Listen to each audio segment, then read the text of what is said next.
Hi friends, welcome to Keto with Libby. I'm Libby. And I'm Kelly. And today we're going to be making the baked feta pasta from TikTok. And we're going to make it keto style. Let's get started. That was good. Thanks.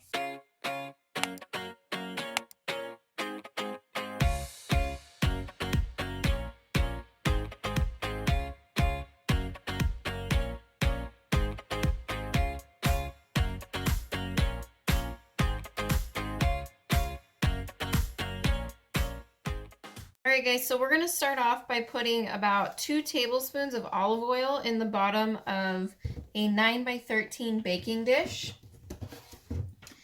And then we're going to add 2 pints of cherry tomatoes.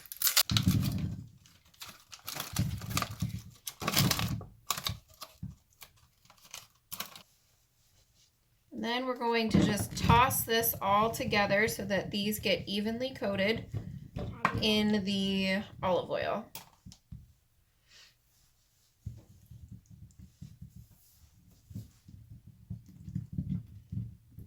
We could not find any block feta because everybody and their mother is making this recipe. So we're just going to be using the feta crumbles.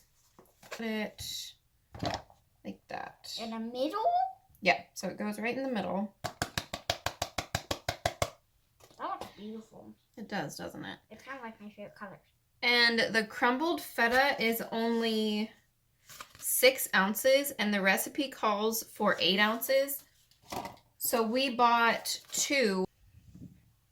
Good. This looks good. All right, now we're going to put some Italian seasoning on top of all of it. Careful.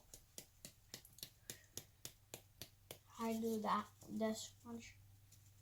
These tomatoes. And then we're going to add salt and pepper.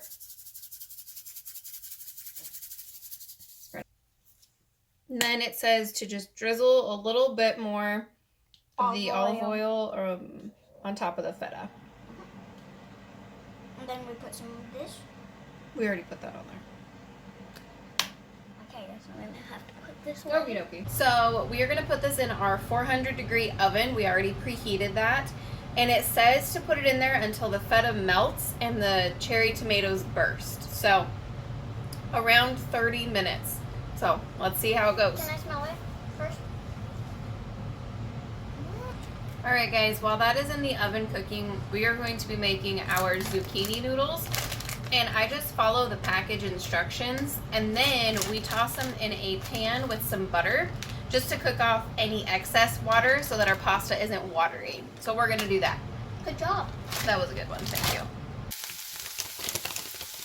Alright guys, so we have a tablespoon of butter that we melted in here. And now we're just adding our cooked noodles.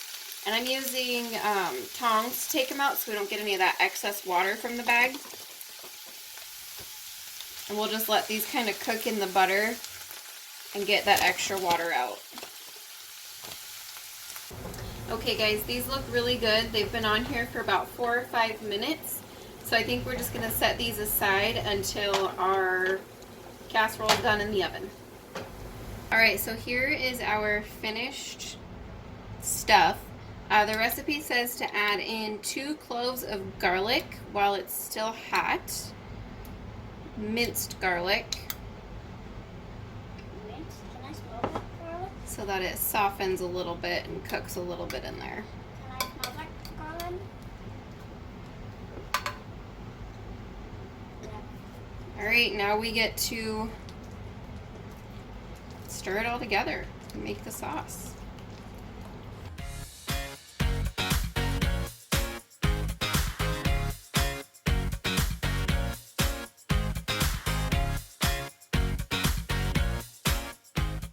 Now we're going to add in our zucchini noodles.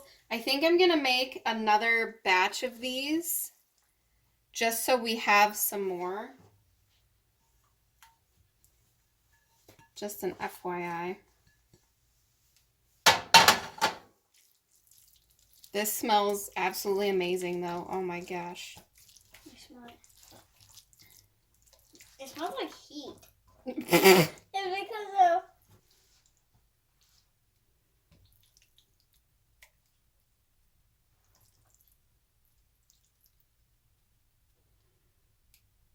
All right, guys, so here's our finished product, and we are ready to taste it. There are still some crumbles of feta in there. I'm not sure if that's just normal, but I mean, the majority of it melted, so I think the crumbles did pretty good versus the block. Okay, get some.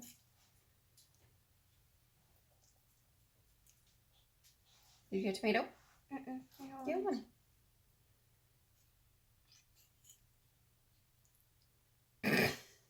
Cheers.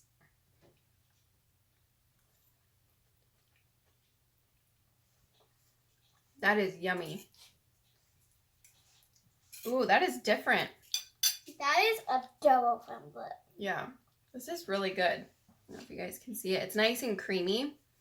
And the feta and the Italian seasoning just work really well together. I can taste the cheese. Yeah, absolutely. We're going to be having steak for dinner tonight with this, and I think this is going to go absolutely perfect with it. Thank you guys so much for joining us today. I really hope that you give this recipe a try. I understand why it went viral. It's really easy and it tastes absolutely delicious. If you can find the block feta cheese, definitely use that. But I think the crumbles are also a really good alternative. Thank you guys so much for joining us today, and we'll be talking to you real soon. Bye. Bye.